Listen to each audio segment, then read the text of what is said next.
video is a very personal video. It's just me pretty much having to sit down, talk with you guys to discuss how I've been balancing working a corporate job. Lately, I've been feeling drained, juggling the constant pressure of tight deadlines or mandatory office days, as well as the added responsibility of mentoring. Trust me, you're not alone.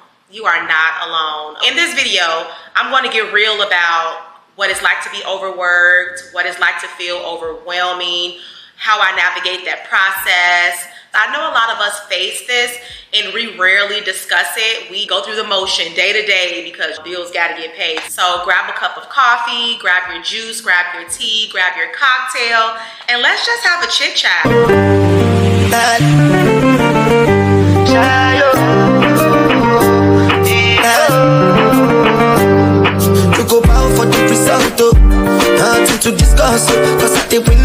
Hi everyone, my name's Sierra Simone. I work in finance, like my day-to-day managing a lot of the cash in the company, forecasting, a lot of dealing with Excel spreadsheets, making sure that the company is running smoothly. I typically work a hybrid schedule, which is 3 days in the office, 2 days at home. I remember when COVID was going on, I was able to work remotely 100%.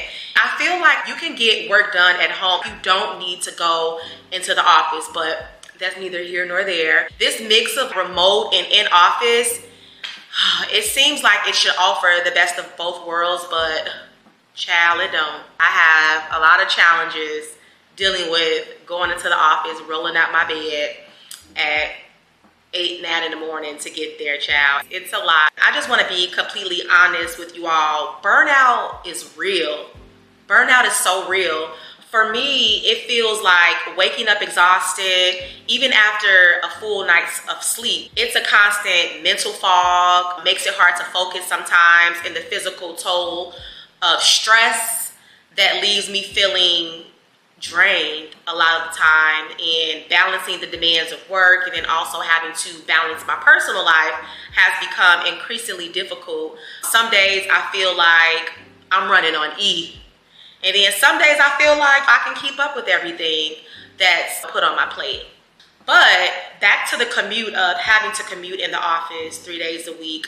It can be tough at times. It's not the time spent getting there. It's pretty much the energy that it takes out of you when you have to roll out of bed, figure out what to wear, do your hair, walk into the car. It's a lot. I find that these mandatory office days to foster collaboration at the workplace, I really feel like it's really not needed. You can do everything you need to do from home, to be quite honest. It's supposed to foster collaboration, but sometimes it's quite the opposite. On the other side of it is me having to mentor my colleagues. I work in treasury. I mentor and coach my fellow analysts. It can be rewarding at times, but also a challenging part of my job because mentoring colleagues adds another layer of responsibility on top of my personal workload and ad hoc requests that I receive throughout the day. Guiding others can be a lot to manage when you already are feeling overworked and overwhelmed. There are days when I feel like I'm barely keeping my head above water. I get a headache, then colleagues may thank me for the help or thank me for assisting them, coaching them through a process. That's why I do it. On another note, dealing with the stress of deadlines at my job, sometimes you can have a week to complete a certain task or project, but then you can have a deadline that's a quick turnaround, maybe 24 hours. That can come with a lot of pressure. It feels like I'm racing the clock, trying to complete projects that may require intense focus and precision.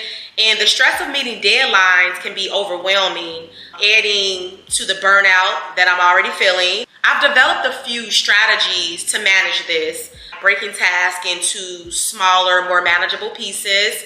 Honestly, there are times when these strategies feel like they're just a band-aid on a much bigger issue. Over time, I've learned some coping mechanisms to deal with the burnout. Simple things like taking short breaks throughout the day, practicing mindfulness, or even just stepping outside for a breath of fresh air can make a difference in your day, seriously, because sitting cooped up at your desk all day, you need to get away. The biggest lesson that I've learned is the importance of boundaries and prioritizing my well-being.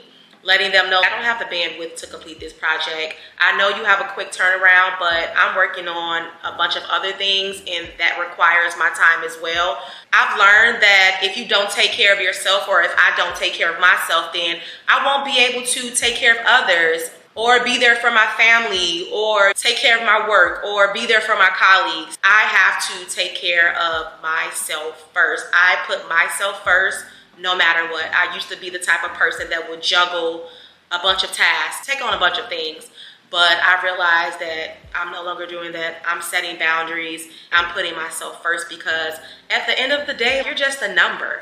When you're gone, they're going to replace you with somebody else. So do what's best for you. Work-life balance and self-care is 100% crucial. It's something that we all need to be mindful of, especially in today's society of our fast-paced work environments. I love to hear your thoughts. Please let me know what you think, how you deal with being burnt out, what strategies have worked for you. Let's start a conversation in the comments and support each other in finding better ways to balance our work and our personal lives. I just wanted to vent, get that out of my system. Let me know what you guys think in the comments. Please subscribe. Let's start a community where we all can talk and discuss things like this. I'll see you guys next time. Bye.